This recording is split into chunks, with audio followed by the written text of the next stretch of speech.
Hoje, o melhor e mais justo debate a luta das mulheres no século XXI. Estamos ao vivo pelo portal tvt.org.br e também pela Rádio Brasil Atual FM 98.9 em São Paulo, 93.3 na Baixada Santista. Participe pelo nosso portal ou pelo telefone 0 operadora 11 4930 7356. Nessa conversa estão aqui comigo Sônia Maria Coelho Gomes, integrante da SOF, Sempre Viva, organização feminista e da Marcha Mundial das Mulheres, e Thaís Lapa, socióloga e pesquisadora na temática gênero. As mulheres têm sido apontadas como figuras estratégicas em políticas sociais. No Bolsa Família, por exemplo, representam a grande maioria dos titulares do programa. Que tipo de modificação social e econômica o empoderamento feminino gera? Thaís. Então, tem algumas pesquisas muito interessantes em relação ao Bolsa Família, né, no sentido da luta pela autonomia econômica das mulheres, né. O fato de você destinar a Bolsa para a mulher influi em duas questões: a autonomia econômica no uso daquele recurso e a questão tem uma outra política pública que é interessante, que é a do Minha Casa Minha Vida, né, que também é titular da moradia é a mulher, né. Então, você garante que a mulher, que já que ela tem a responsabilidade, socialmente, né, ela é considerada como a responsável pelo cuidado dos filhos e pela casa, pelo menos ela não fica correndo esse risco e essa vulnerabilidade nas relações, né, quando ela, principalmente numa desavença no casal, dela ficar ser a pessoa que tem que sair de casa e etc. Se ela é a titular da casa, ela fica tendo essa garantia um pouco melhor, né? E no caso da Bolsa Família, o que é interessante também, que eu vi das pesquisas, é que essa possibilidade das mulheres definirem o que elas vão, onde elas vão aplicar esse recurso, faz com que elas tenham uma autonomia, inclusive, de sair de situações de violência, né? Quando elas estão num relacionamento que, se elas tivessem uma dependência... Sai de um campo de submissão ao homem, ao companheiro. Sim, então você tem, por exemplo, uma possibilidade da mulher se divorciar do marido sem ter a preocupação daquela dependência econômica que existiria se ela não tivesse essa titulação dessa política pública, né? Então, na verdade, tem uma melhoria das relações de gênero mesmo, né? É uma diminuição, né? Não é uma solução, mas é uma diminuição desse problema da inequidade de gênero no sentido da tomada de decisão da mulher sobre os rumos da sua vida, né? Então, né, se for ver a titularidade dessas políticas públicas serem direcionadas para a mulher, é algo muito positivo, né? E eu só queria até voltar numa questão que tem a ver com isso, né? Tem a coisa da mulher ser objeto das políticas públicas, mas é interessante a gente pensar que a mulher tem que ser sujeito das políticas públicas, né? No sentido da formulação mesmo, né? Até a própria Lei Maria da Penha, ela é uma lei que é impulsionada pelos movimentos feministas e que tem um movimento, que até eu vou puxar uma sardinha, porque eu faço parte dessa rede, que é a rede do CLADEM, o Comitê Latino-Americano e do Caribe para a Defesa dos Direitos da Mulher. Então, assim, a formulação dessa lei foi feita por uma série de especialistas que são mulheres, né? Então, queria reforçar também a importância da participação política das mulheres, da participação das mulheres na política, né? No sentido dessa reversão dessas desigualdades de gênero, elas trazerem esse olhar de gênero para as políticas públicas, né? E aí, pensando não só numericamente, mais mulheres no poder, né? Nos espaços de poder, pensando no conteúdo das políticas. Porque isso nem sempre garante, uma né? Abreu, a gente brinca, eu e a Sônia, uma Cátia Abreu, latifundiários não nos interessam, não né? No interessa. sentido de lutas contra as opressões e as explorações, mas mulheres na política ajudam para as mulheres não serem só objeto das políticas, elas serem sujeitos e formularem, né? A propósito disso que você está falando, quer dizer, a gente tem uma lei de cotas, eu estou falando na política partidária, na política representativa, não na política no movimento social mais amplamente pensado. A gente tem uma lei de cotas que reserva 30% das cadeiras dos legislativos brasileiros para as mulheres. E esse número não é ocupado pelas mulheres, como os partidos, e não é porque, muitas vezes, não é porque os partidos impedem que as mulheres se candidatem, é porque eles não acham mulheres e lideranças na comunidade, independentemente da perspectiva política que defendam e tal, mas que se disponham a participar. Como é que vocês veem essa ideia, tanto da cota, quanto ainda uma certa distância de boa parte das mulheres de uma perspectiva da política como exercício da atividade política, inclusive profissional? Então, tem uma coisa assim, as cotas são políticas afirmativas e são fundamentais para combater, alterar essa desigualdade. Para gerar equidade. Para gerar equidade. Agora, se a gente olhar, o que acontece? As mulheres estão na política, as mulheres estão nos partidos políticos, as mulheres estão na base dos movimentos sociais. Né? O que ocorre é que... As mulheres estão na presidência da República. Na presidência da República, claro. Mas muitos organismos, os próprios partidos, movimentos, etc., muitas vezes reproduzem o machismo no seu interior. Né? Então, você olha o partido e fala, como que eu vou colocar, não tenho 30% de mulheres. Porque qual é o olhar para aqueles 30%? É porque eles querem pôr mulher, eles não querem, na verdade, eleger mulheres, não têm interesse. Né? Então, as próprias cotas, se eles não cumprirem, os partidos não cumprirem, não tem punição nenhuma. Né? E muitas vezes eles alegam que as mulheres estão despreparadas. E os homens estão preparados? Onde se preparam os homens? Né? Claro que a gente vive nessa divisão, né, do público privado, como o privado fosse, né, da mulher, o público do homem, e isso, né, aparece também nos partidos políticos. É por isso que nós acreditamos e somos parte do movimento hoje, que nós queremos discutir, mudar o sistema político desse país. E nós queremos fazer uma reforma política e também uma reforma eleitoral.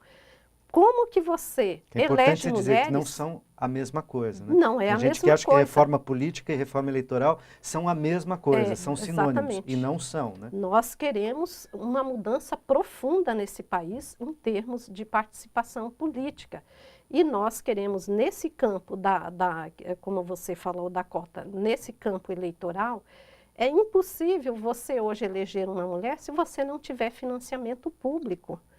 Porque os homens estão nessa articulação com as empresas apoiando. Eles tomam conta disso há muitos anos, conta, né? Exatamente, estão nessa rede desde sempre, exatamente. E as mulheres não. Então, se você não tiver um financiamento público de campanha, as mulheres aí não estarão. Se a gente não mudar várias coisas na sociedade, não discutir o tempo de homens e mulheres na sociedade para participar, é difícil para as mulheres participarem mesmo. É difícil para as mulheres estarem no sindicato, numa reunião à noite, quando ela tem que sair do trabalho, ela tem que pegar a criança em escola, ela tem que fazer todo o trabalho doméstico. Então, são várias mudanças. Da sogra doente, dos pais doentes. Exatamente. Tem que ter várias mudanças. É a tripla jornada da mulher, né? Exatamente. Se a mulher não tem dupla divisão sexual do trabalho desigual, né, entre homens e mulheres, já acontece com o trabalho profissional e o doméstico. Aí, quando a mulher vai encarar a política, ela tem uma sobrecarga porque ela não está tendo a divisão correta no trabalho nas outras instâncias. Então, é mais um desafio, né? A gente preparar mulheres como quadros para a política que ela tem essas dificuldades. Coisa, nós somos 52% da população. Não dá para você ter 8% no Congresso Nacional de Mulheres. E não é só mulheres, é indígena que não tem, é população negra que não tem. Então, se você não pensar que você tem que, os partidos, eles têm que ter listas. Um homem, uma mulher, branco, negro, branca, indígena. Negra, indígena, para a gente realmente... Homossexual, exatamente. O que é o Congresso brasileiro hoje? Se você olhar, é branco, heterossexual, empresário, latifundiário. O grosso são essas pessoas defendendo seus interesses empresariais, oligárquicos. É o quadro, essa é a imagem do poder moderno e contemporâneo no Ocidente, pelo menos, né? Exatamente. Homem, adulto e branco. Exatamente. Né? Falta não é nem criança, nem velho. Falta juventude lá no Congresso. Homem, branco e adulto. É por isso que nós do movimento feminista estamos apostando que nós vamos viver um novo período nesse país a partir do ano que vem. Nós estamos entrando junto com os movimentos sociais para lutar por uma constituinte. Nós queremos uma constituinte exclusiva, soberana, para discutir na sociedade todos os problemas do sistema político brasileiro, Nós vamos propor um plebiscito nesse país para ter essa constituinte, porque nós queremos mudar muita coisa nesse país. Nós temos que mudar a natureza do Estado brasileiro, porque a natureza do Estado brasileiro, ele é patriarcal, ele é racista, ele é homofóbico, lesbofóbico. Nós temos que mudar Ele é isso cartorial, nesse país. discricionário. Exatamente. Tudo isso a gente pode Só queria problemas ponto aí. seculares, né? Exatamente, com todas as mudanças que a gente pode dizer. O Brasil mudou nos últimos 10 anos? Mudou. Mas é exatamente porque mudou, nós sabemos que pode mudar muito mais. Não, e as mudanças que foram feitas nos últimos anos, elas, na verdade, destaparam uma panela e mostraram o tamanho da encrenca, o tamanho dos problemas que o Brasil tem a resolver em muitos campos. E o campo do Estado certamente é um. É um que nós... Thaís.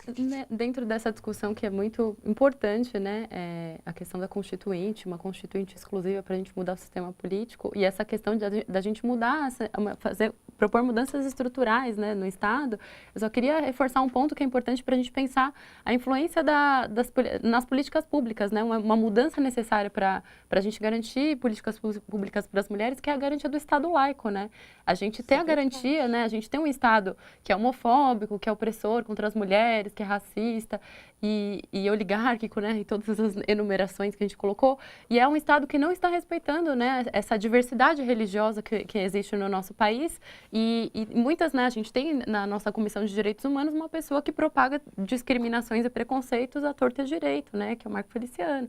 Então, assim, é uma pessoa que está combatendo os direitos humanos, né? Não é uma pessoa, o presidente dos direitos humanos, da Comissão de Direitos Humanos do nosso país é uma pessoa que combate direitos humanos.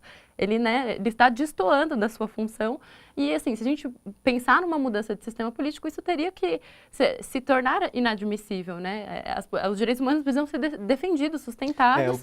O que de certa maneira coloca em xeque, por esse lado que você tocou, o que já está em xeque há bastante tempo, é o presidencialismo de coalizão que a gente tem. Para você governar no país sem ficar absolutamente refém das oligarquias, do poder econômico, da grande mídia, etc., você precisa fazer uma coligação imensa, entra tudo que tem lá e você acaba tendo na base do governo uma representação como essa que está à frente da Comissão de Direitos Humanos, que é uma espécie de absurdo total. E é nós que estamos pagando, né? Somos as mulheres, porque tem muitos projetos hoje para retroceder os direitos das mulheres lá no Congresso e que o próprio Executivo fica totalmente ali congelado, sei lá, que não pode se mover a nosso favor porque tem as relações construídas de governabilidade que impede.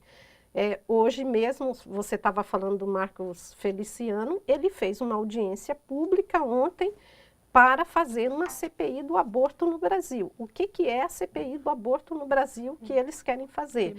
É aprofundar a criminalização das mulheres no Brasil. Quem são as pessoas criminalizadas por aborto no Brasil?